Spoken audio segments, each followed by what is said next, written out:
जो छुप छुप कर मांस खाता है, गरुड़ पुराण के अनुसार उसका क्या होता है।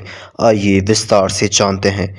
गरुड़ पुराण में व्यक्ति के आचार विचार, कर्म और उसकी परिणति को लेकर विस्तार से चर्चा की गई है। यह पुराण जीवन और मृत्यु के बाद के कर्मों, पुनर्जन्म और मोक्ष के विषय में मार्गदर्शन प्रदान करता है। गरुड़ पुराण में मांसाहार से संबंधित विषयों पर भी काफ़ी प्रकाश डाला गया है, विशेष रूप से उन व्यक्तियों के बारे में जो चुपके चुपके मांस खाते हैं या इसका सेवन करते हैं। उनके भविष्य के बारे में कई चेतावनियां दी गई है। गरुड़ पुराण में मांसाहार को एक ऐसा कर्म माना गया है जो शरीर और आत्मा को शुद्ध करने के बजाय उसे अपवित्र करता है। विशेष रूप से ऐसे व्यक्ति जो मांसाहार छिपाकर खाते हैं, उनके बारे में पुराण में गंभीर चेतावनियां दी गई है। गरुड़ पुराण के अनुसार मांसाहार केवल शारीरिक स्वास्थ्य पर ही असर नहीं डालता, बल्कि मानसिक और आत्मिक स्तर पर भी दुष्प्रभाव डालता है। शारीरिक स्वास्थ्य, मांसाहार से शरीर में कई प्रकार की बीमारियां उत्पन्न हो सकती है। पुराणों के अनुसार मांसाहार करने से शरीर में असीमित पाप और दोष उत्पन्न होते हैं, जो व्यक्ति के स्वास्थ्य को नष्ट कर सकते हैं। मांसाहार मानसिक अशांति और क्रोध को बढ़ावा देते हैं। यह व्यक्ति के मन को शुद्ध और शांत रखने की बजाय उग्र और हिंसक बना देते हैं। गरुड़ पुराण में इस बात पर जोर दिया गया है कि मांसाहार से व्यक्ति की मानसिक स्थिति पर नकारात्मक असर पड़ता है। मांसाहार करने से आत्मा पर दुष्प्रभाव पड़ता है और व्यक्ति के पुण्य का क्षय होता है। गरुड़ पुराण के अनुसार मांसाहार करने वाले व्यक्ति का आत्मिक और आध्यात्मिक उन्नति में रुकावट आती है।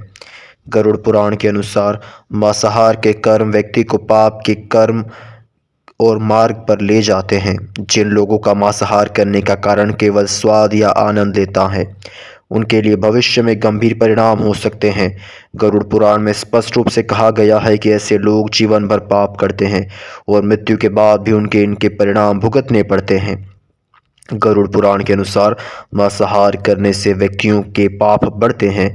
मांसाहार करने से हिंसा और हत्या का पाप लगता है, क्योंकि इसके लिए जीवों की हत्या की जाती है।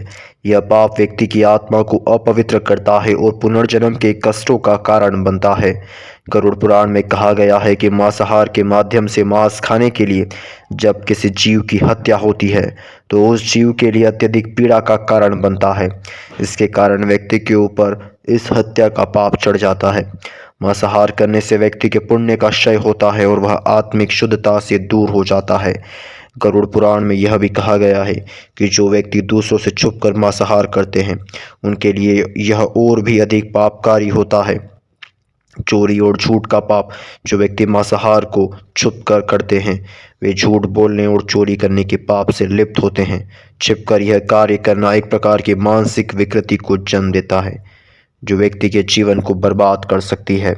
इस प्रकार के पाप व्यक्ति को जीवन भर कष्ट देते हैं और मृत्यु के बाद उसे इस पापों का हिसाब देना पड़ता है। गरुड़ पुराण के अनुसार ऐसे व्यक्ति का पुनर्जन्म नरक में होता है, जहां उन्हें बुरी तरह से यातनाएं दी जाती है। गरुड़ पुराण में यमराज के पास जाने वाले आत्माओं का भी उल्लेख है। जब मांसाहार करने वाले व्यक्ति का निधन होता है, तो उसकी आत्मा यमराज के पास पहुंचती है, जहां उसे अपनी हर गतिविधि का हिसाब देना पड़ता है। गरुड़ पुराण के अनुसार मांसाहार करने वाले व्यक्ति को यमराज के द्वारा बुरी तरह से दंडित किया जाता है। यमराज उन व्यक्तियों को नरक में भेज देते हैं, जहां उन्हें शारीरिक कष्ट, मानसिक तनाव और आध्यात्मिक दुख सहने पड़ते हैं। मांसाहार करने वाले व्यक्ति को उनके पापों का प्रतिकार तक मिलता है, जब उनकी आत्मा नरक में होती है और उन्हें कई जीवों के रूप में दोबारा जन्म लेना पड़ता है, जिससे वे फिर से हिंसा करते हैं।